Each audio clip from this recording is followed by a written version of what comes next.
entrevista do técnico Fernando Diniz após a vitória sobre o Fortaleza na Arena Castelão. Primeira pergunta, Marcelo Razan, GE. Globo.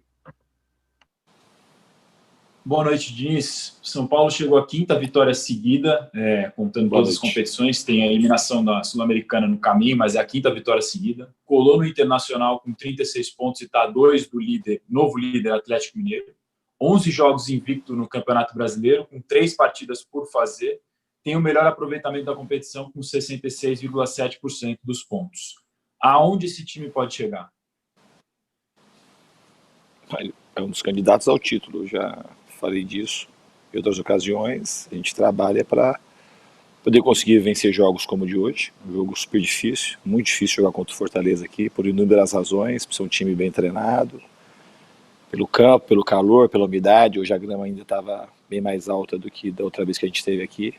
Então, vitórias como essa fazem com que o time ganhe mais confiança ainda para poder brigar pela conquista do campeonato. Guilherme Pradella, Rádio CBN, sua pergunta. Tudo bom, Diniz? Boa noite. Boa noite. Queria que você comentasse o seguinte tema. A gente viu o início do Gabriel Sara no São Paulo oscilando, né, o que é extremamente normal para um garoto que está subindo da base. E hoje, basicamente, parece que ele é o dono do meio-campo, né? Ele faz coisas incríveis durante a partida. Por outro lado, a gente vê o Diego Costa, que começou muito bem e nos últimos jogos aparentemente tem oscilado, errado alguns lances que ele não errava.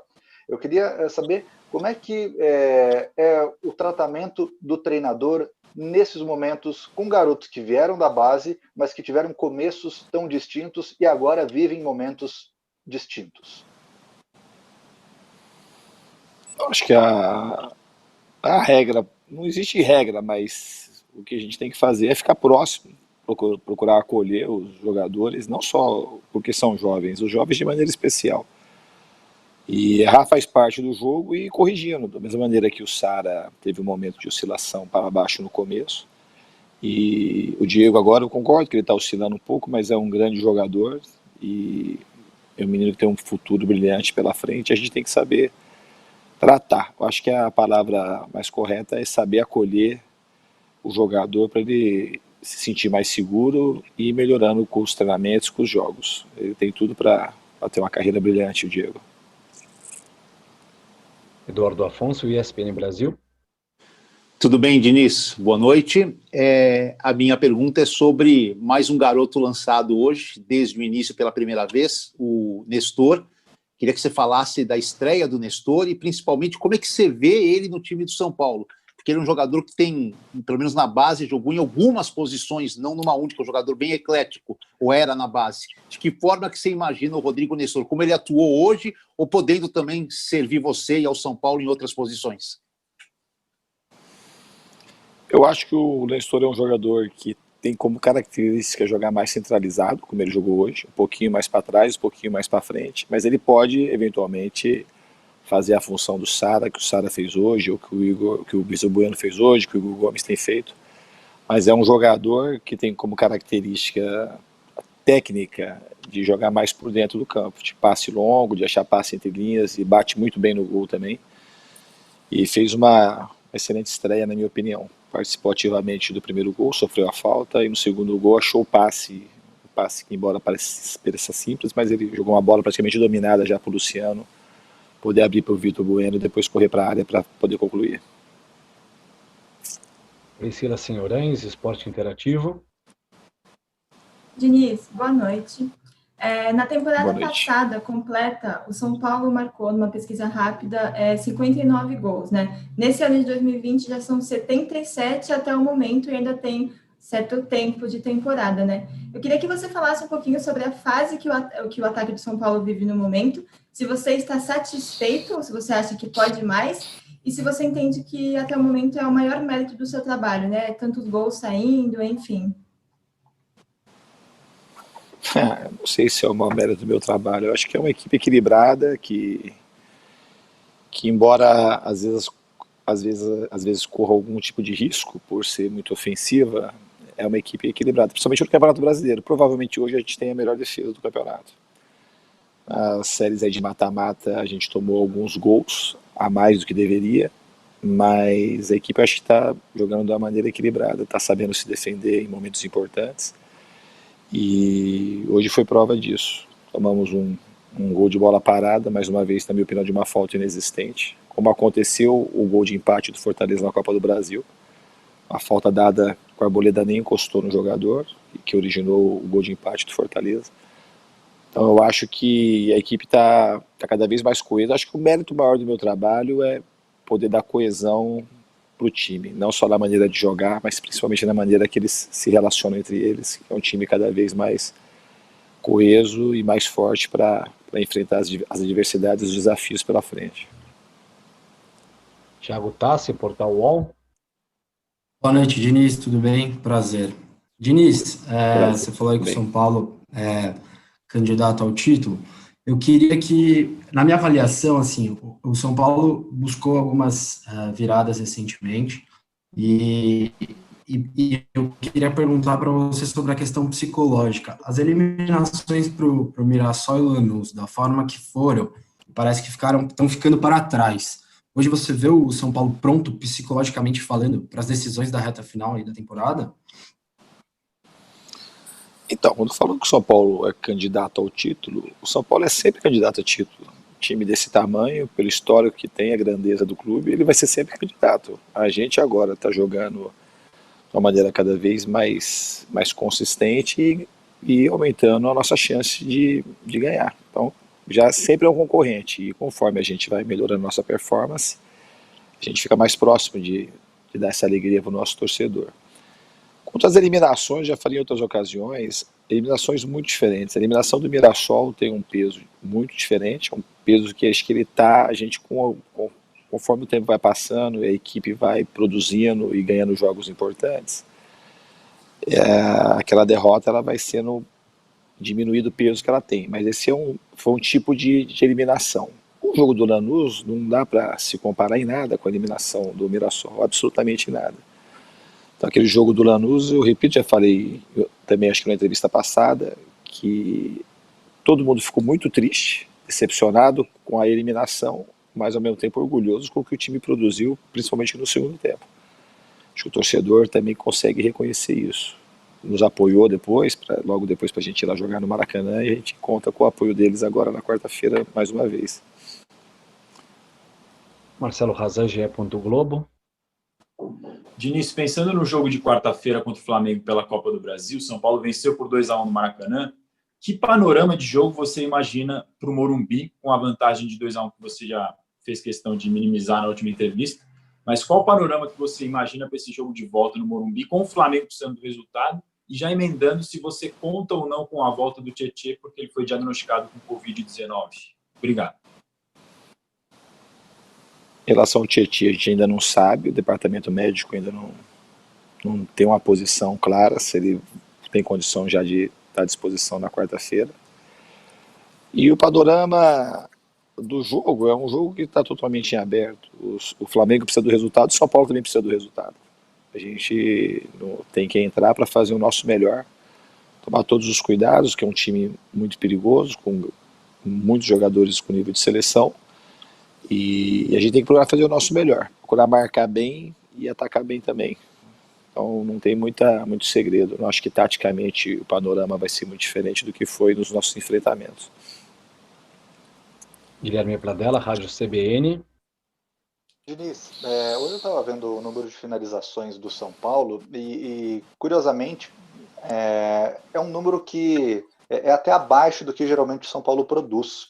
Eu estava vendo os números do SofaScore, tinham 8 finalizações, sendo que 5 foram no gol e 3 entraram, né? Então chamou a atenção essa eficiência. Claro que pode ser algo até circunstancial, pela questão da partida, mas eu queria falar sobre eficiência do ataque. Num passado não tão distante, a gente viu o São Paulo criando bastante e não conseguindo aproveitar essas oportunidades. E hoje a gente vê o São Paulo, até puxando um pouco da pergunta da Priscila, o São Paulo tem feito muitos gols e nesse jogo específico foi muito eficiente. Isso tem a ver com a forma com que o São Paulo tem criado ou com os atacantes que hoje você tem à disposição no ataque, que vivem uma fase muito boa, que são Luciano e Brenner? Ô, Pradella, essas respostas são difíceis de serem dadas. Não dá para saber ao certo por que esse tipo de coisa acontece. Às vezes a gente criou muitas. Se você pegar o próprio jogo do Lanús, embora a gente tenha feito 4 gols, a gente criou inúmeras. Acho que para cada 4 chances que a gente criou, a gente fez um gol. Então, assim, não sei precisar para você o porquê que a gente aumentou o nosso número de gols. E aí, tudo isso eu acho que faz parte. Eu acho que o bom momento do Luciano e do Brenner, a maneira como a gente tem chegado e colocado as bolas também com muita precisão, como foi o lance do Sara pro Brenner no jogo do Maracanã. Acho que o momento do time, a energia que o time está se desenvolvendo, a maneira que a equipe também está passando a acreditar mais no próprio potencial. Então, são vários fatores. Passa por esses que você falou, mas eu não sei exatamente se é só isso. Eduardo Afonso, ESPN Brasil. Ô, Diniz, se você me permite, é uma pergunta que tem a ver com futebol, mas não especificamente sobre o São Paulo. Nessa rodada do Brasileiro, a gente teve quase 40 jogadores com Covid não podendo participar. E a gente tem notado que esses números têm aumentado. Até mesmo no pico da pandemia, quando os times voltaram, a gente não tinha tantos jogadores com Covid. Então, eu queria que você falasse se é algo que te preocupa, o quanto te preocupa perder jogadores por Covid. O São Paulo até é um dos que tem o menor número aí de jogadores que tiveram a doença, mas se numa reta final de Copa do Brasil, de outros torneios, no caso de São Paulo, Copa do Brasil, Brasileiro, essa é uma situação que te preocupa, e por que você acha que esses números estão aumentando no futebol especificamente? Eu acho que preocupa, eu me preocupo bastante com isso. Eu acredito que o São Paulo é um time que está sabendo se cuidar em comparação aos outros, mas de maneira geral eu acho que tem acontecido na sociedade um pouco um afrouxamento, meio achando que a pandemia já passou e ela não passou. Então a gente tem que tomar um cuidado, não é só no futebol não.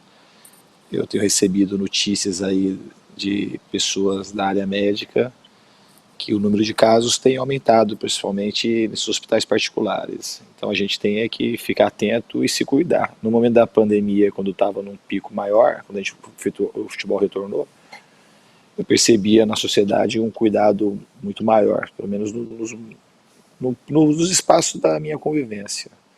Então eu acho que a gente tem que retomar os cuidados, porque a pandemia está aí e a gente não pode vacilar. Priscila Senhorens, Esporte Interativo.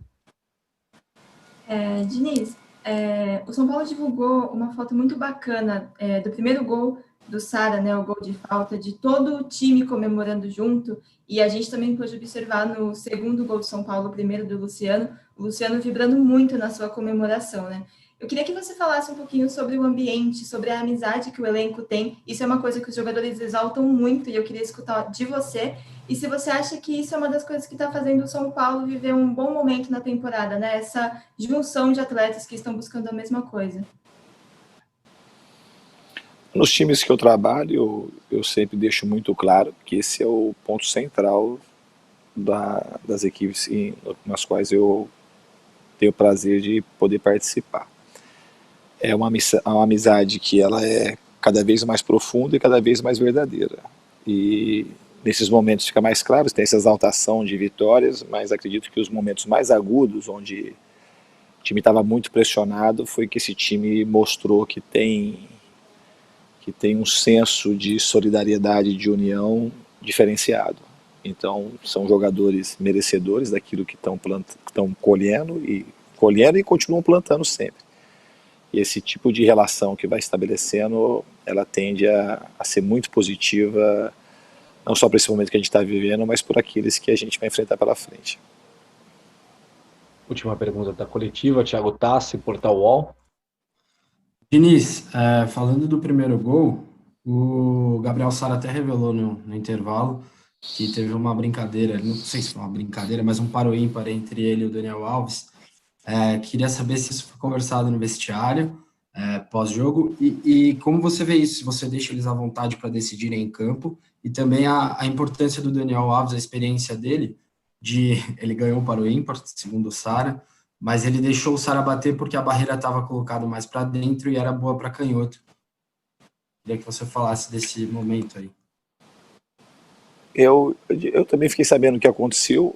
Eles treinam muito bola parada, quando a gente abre um espaço, embora a temporada tenha muitos jogos, a gente está conseguindo abrir alguns espaços nos treinamentos para eles treinarem falta.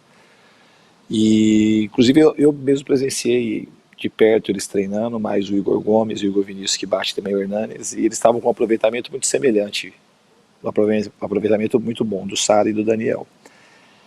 E é importante que isso aconteça para ficar ainda cada vez mais claro, com exemplos práticos da importância do Daniel, da liderança que ele exerce, de como ele é grande, não é só pela condição técnica e por aquilo que ele já mostrou ao longo da sua carreira. Só convivendo e momentos como esse, que a câmera acho que teve a felicidade de pegar, vai mostrando aos poucos o que representa o Daniel na coletividade. É um jogador extremamente coletivo, preocupado com todo mundo e sempre se doando para que o outro melhore, para que o outro cresça. Esse aí é o Daniel Alves. Encerramos então a entrevista coletiva do técnico. E é isso, galera.